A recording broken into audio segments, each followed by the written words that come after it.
Welcome back to TeshKidFX for another GRT price prediction update, and in this video I'll be giving you the latest developments that have been happening here on the GRT chart, which at the time of this recording here on the daily chart has continued to hold above the 20-day MA, which is now acting as support. We have also continued to obey the Elliot structures, and before I give you my next price targets here on the GRT chart, first give this video a thumbs up, subscribe to the channel, and also check out the channel membership. And allow me to continue with the video here on the daily chart by first giving you a quick recap of what has been happening, where you can see that GRT, from these low prices that we had been trading within, we saw a massive bounce to the upside, seeing the all-time high at around the $2.9163 mark in what I'm terming as that larger Elliott wave contour to the upside. And after seeing the all-time high, we started a corrective structure in the formation of a larger Elliott wave contour, which has now given us a low at around the $0.0518 mark. And after seeing the formation of a larger Elliott wave contour,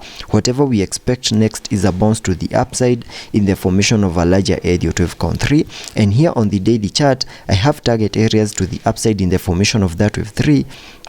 at the fib level 1.618, and that is at around the $4.6866 mark, and that is the minimum that I'm expecting that wave 3 to the upside to do. And jumping to the 4-hour chart to give you my short-term scenarios and also the next price targets here on the GRT chart. Here on the 4-hour chart, you can see that I have this Elliott wave structure in yellow, which has continued to be obeyed, where you can see that from these low prices that we had been trading within, that is at around the $0.05 mark, we started a massive bounce to the upside, obeying the Elliott wave structures, where you can see that I'm terming that as the first wave to the upside before we started this corrective structure in a move that has given me the low for that second wave. And after seeing the low for that second wave, we expected a massive bounce to the upside in the formation of that wave 3 in a move that has now given us a peak at around the $0.2336 mark. And after seeing the high for that wave 3, whatever we expected next is a corrective structure in the formation of this wave 4. And this is what I want to focus on, because this is what is giving me the short-term scenarios that I'm expecting to play out over here. And by first sketching out a minimum target area to the lower side in the formation of this wave 4 by connecting the Fibonacci's from the low of the second wave to the high of that wave 3, that gives me a minimum retracement area in the formation of that wave 4 between the fib level 0.5 and the fib level 0.618. So initially my target area was between the fib level 0.5 and the fib level 0.618, but upon losing the fib level 0.618,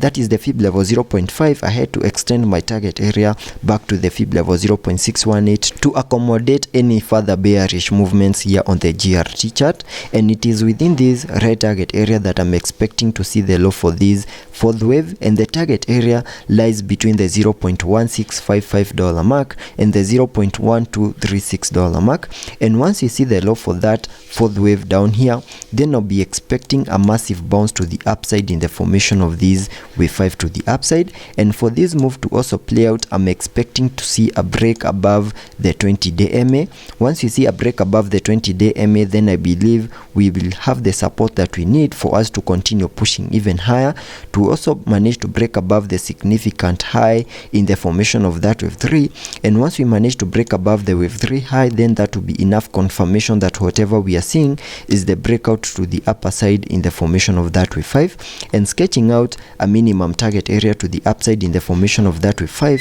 by connecting the trend-based Fibonacci from the low of the first wave to the high of that wave 1, then dragging the fibs to the high of that wave 3. That gives me a minimum target area to the upside in the formation of that wave 5 at the fib level 1.618, and that is at around the $0.2742 mark, and that is the minimum that I will expect that wave 5 to the upside to do. But we also need to be prepared for a worst case scenario. In case we continue holding below the 20-day MA here on the 4-hour chart, which is now acting as resistance, there are chances that in case we continue holding below the 20-day MA, we might continue pushing even lower, fully maximize this red target area in the formation of that wave 4. And on the worst case scenario, in case we fully maximize our target area and see a breakout out of the target area to the lower side, then I'll be expecting the next key area on the Fibonacci's to hold, and connecting the Fibonacci's once more from the low of the second wave to the high of that wave 3, then I'll be expecting the fib level 0.78 to hold, and that is at around the $0.0928 mark for us to still say that we are going to continue seeing higher prices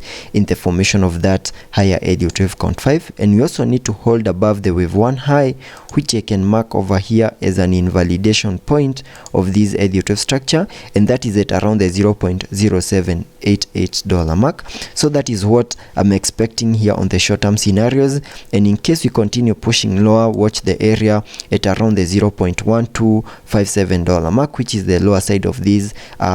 red target area that I have down here in the formation of that fourth wave to the lower side. And also taking a look at the indicators here on the RSI, we are trading at around the 41 mark, meaning we have massive room for us to fully support higher prices in the formation of that wave 5. But in case the breakdown continues, that move will still be supported here on the RSI. Also taking a look at the MACD, we have been able to print a bearish cross, fully supporting lower prices to fully maximize our red target area in the formation of that wave 4. So let's be patient and see how that plays out, and I'll be keeping you updated.